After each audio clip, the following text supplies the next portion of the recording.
Hello everyone and welcome to TV Talks, a show where I take a look at both the good and the bad of what television has to offer. Now break out your 2x4 technology because it's time to talk about Codename Kids Next Door, the final cartoon. Wow, this has been a long time coming, hasn't it? An idea for reviewing this has been buzzing around my head for a while, but only now has someone actually suggested I do it. And thanks to David Alvarez, I hope I'm pronouncing your name correct, man, I can now review it. So what's it about? It's about 5 kids named numbers 1, 2, 3, 4, and 5. Those aren't their actual names. Their real names are Nigel, Hoagie, Kookie, Wally, and Abby.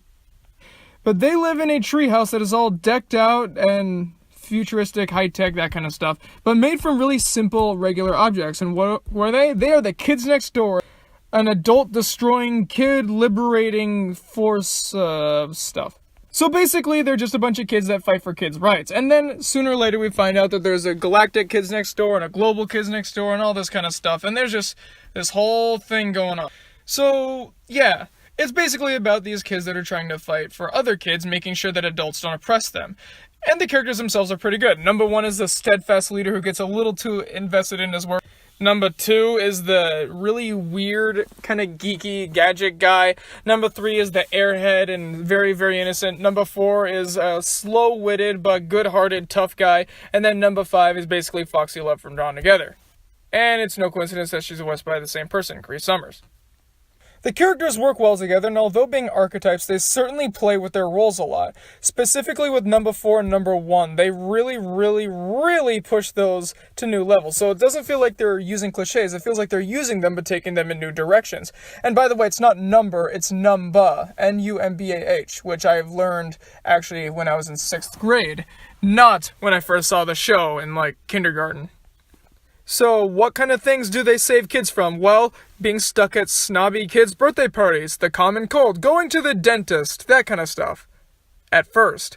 Then it later evolves into this grand-scale ultimate conspiracy thing with all the adults banding together. There's this ancient guy who's trying to turn everyone into senior citizen zombies, and then there's the guy who we call Father, who is the main antagonist, So there's a lot of villains to go over, and there's a lot of story arcs to go over, but yeah, this isn't an episodic cartoon. This one actually has story arcs, which very few of them actually did do that, if any others. But who are some of these villains? Well, here are the main ones. There's Father, who is, well, as you can kind of tell, a guy who is the father of the delightful children from down the lane, although maybe not, it's hard to explain without giving into major spoilers. There's the delightful children from down the lane who are the inverse of the kids next door. There's Robin Food, who keeps stealing food from kids and giving it to adults. Night Brace, the evil dentist. There's the common cold, who exists to create sickness. And, of course, the most evil villain of them all, the Toilinator. Woo! The Billy Bat Boy of villains here. He's nothing more than a joke.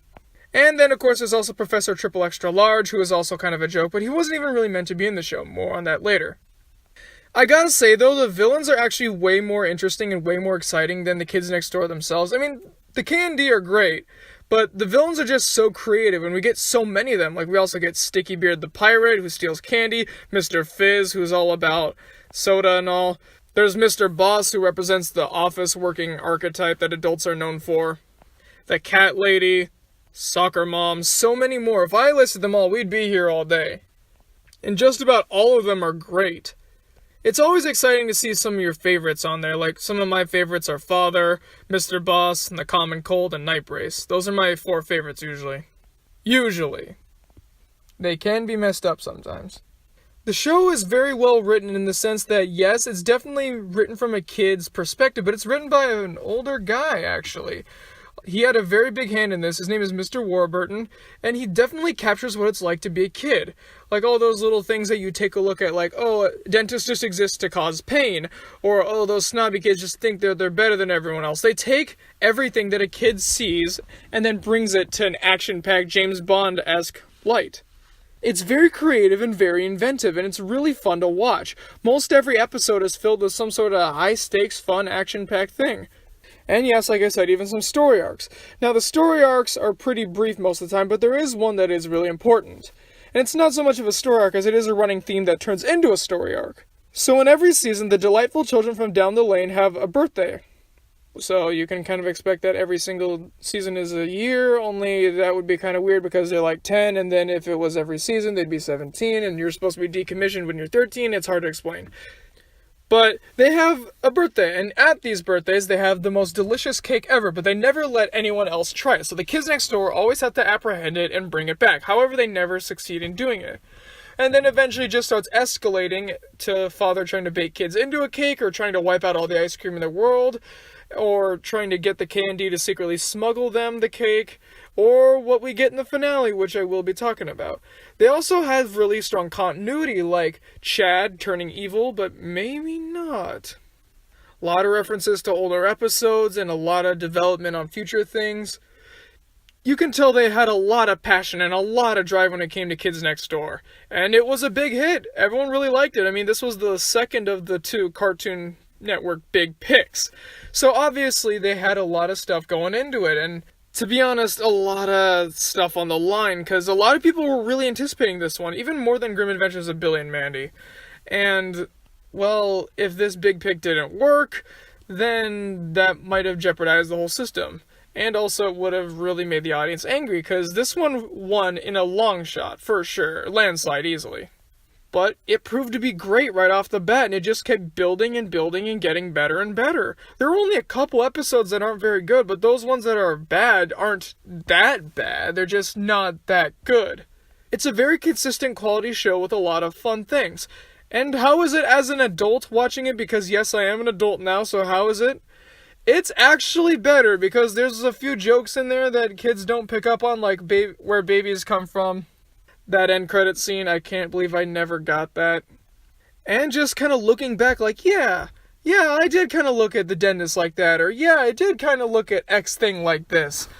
It's very fun to look back on, especially for overly nostalgic people like myself. But you can't talk about Kids Next Door as a series as a whole without talking about the finale, the very controversial finale where, spoiler alert, number one ends up leaving the world forever. He goes off to something called the Galactic Kids Next Door, but somehow he and his friends were never really decommissioned, as we think. And this was going to lead to a spin-off, which will unfortunately never see the light of day because Cartoon Network is too busy making Unikitty shows and Teen Titans Go to give the Galactic Kids Next Door the green light. I thought this finale was decent. I was a little confused about it at the time, and it is really sad. The emotion is very high in here, specifically that callback to number 0, or just the general one-by-one goodbyes to all the cast.